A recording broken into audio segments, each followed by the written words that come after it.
Sumainyo ang Panginoon. At sumayo rin. Ang mabuting balita ng Panginoon ayon kay San Lucas. Papuri sa iyo, Panginoon.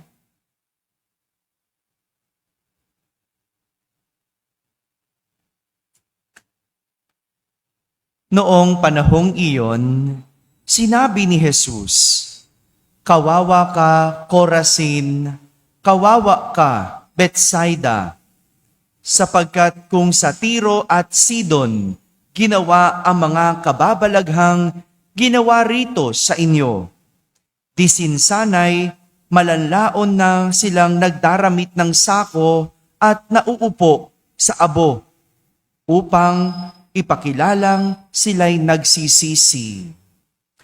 Sa araw ng paghuhukom, higit na mabigat ang kaparusahan ninyo kaysa kaparusahan ng mga taga-Tiro at Sidon.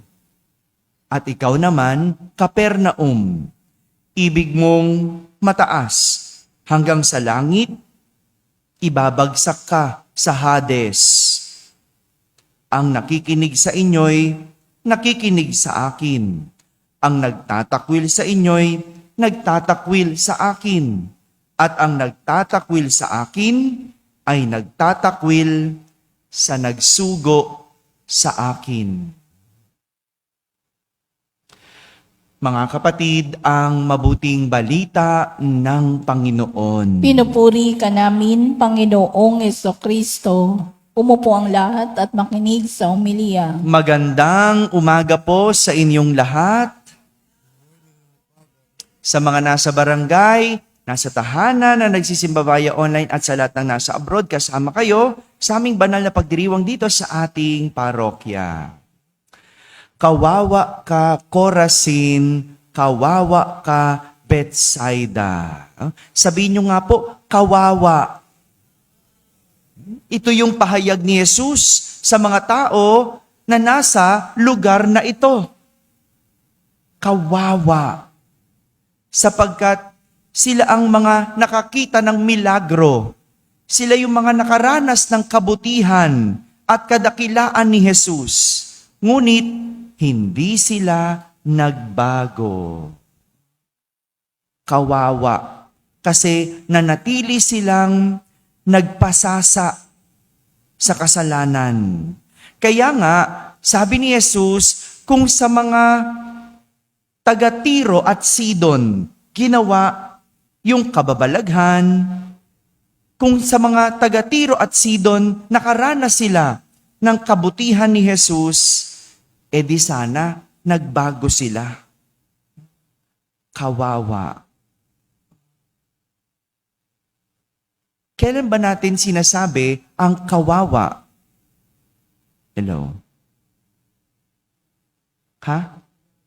Kapag naaapi, inapi siya, kawawa ba siya? Okay, kawawa. Okay, kasi nahabag ka, no? Naawa ka. Tama? Okay. Kailan pa sinasabing kawawa? Kapag walang pagkain. Yan. Kapag walang pagkain, kawawa naman. Okay. Sinasabi natin ang kawawa kapag tayo ay naaawa. Kapag tayo nakakaramdam ng awa. Pero, ibang klaseng kawawa ang binabanggit ni Jesus sa mga taga-Corazin at Betsaida.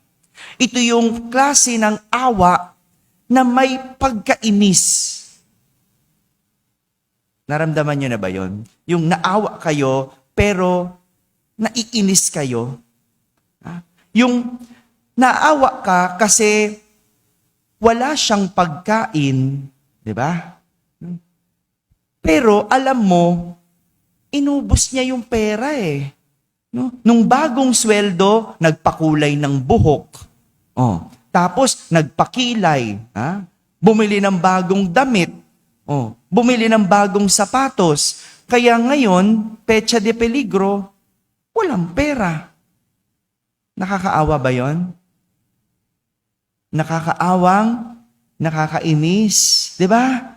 Oh, yung sabi mo, inaapi. Oh, mayroong ganyan. Yung feeling nila, api sila ngayon. No? Kawawa naman, inaapi sa Senado. Hello.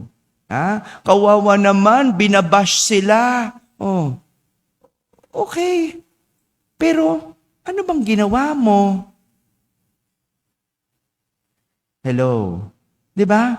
Inaapi ka ba ngayon?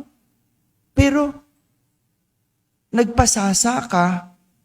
Pero, nagnakaw ka. Yun yung kawawang may pagkainis. Oh, marami pagkakataon sa atin ang nasasayang. Maraming panahon tayo'y nanghihinayang. Maaring nasayang kasi pinalampas natin ang pagkakataon. Kaya nga, dito natin nasasabing kawawa. No? Yung naawa ka, naiinis ka, at nasasayangan ka sa pagkakataon. No? Sayang yung binigay na pagkakataon na mag-aral, pero hindi pinagbuti. Uy, mag-aral mabuti. Ha? Kasi kawawa ka. Ha? Ngayon, nahihirapan ka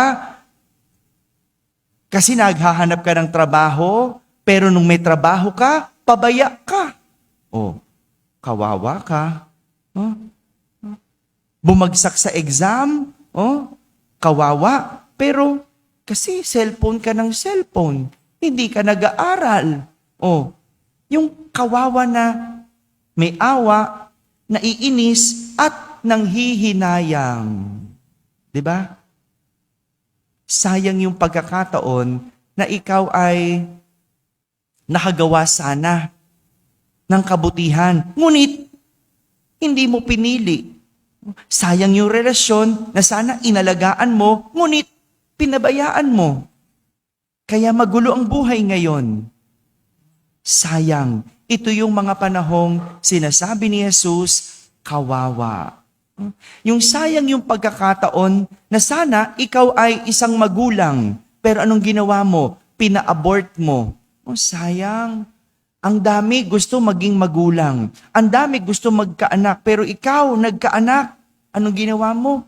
Pina-abort mo. Sayang. Ganito yung mga pagkakataong sinasabi ni Jesus na sana kung ginawa sa Tiro at Sidon ang ginawang kababalaghan niya sa Corazin at Bethsaida, sana nagbago sila.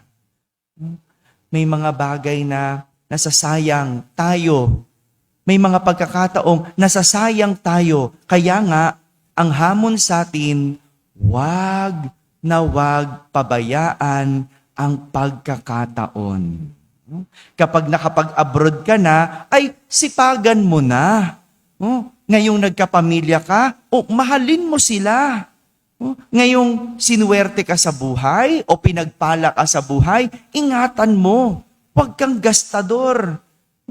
Ngayong bagong sweldo ka, budgetin mo. Ngayong isa ka ng magulang, mahalin mo mga anak mo. O ngayong meron ka pang mga magulang, respetuhin mo.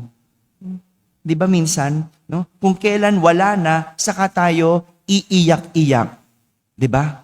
Kung kailan nasayang na ang mga panahon na dapat nag-aaral, kung kailan wala na ang mahal sa buhay, kung kailan bumagsak, ano sa huli? Doon nagsisisi. Pero ang sinasabi, habang may pagkakataon, huwag palampasin. Habang may pagkakataon, mahalin, ingatan. Dahil sa huli, ikaw ay may iwang kawawa. Huwag mong sayangin ang pagkakataong ibinibigay sa iyo ng Diyos. Dahil sa huli, baka ikaw ay magsisi. Amen? Amen.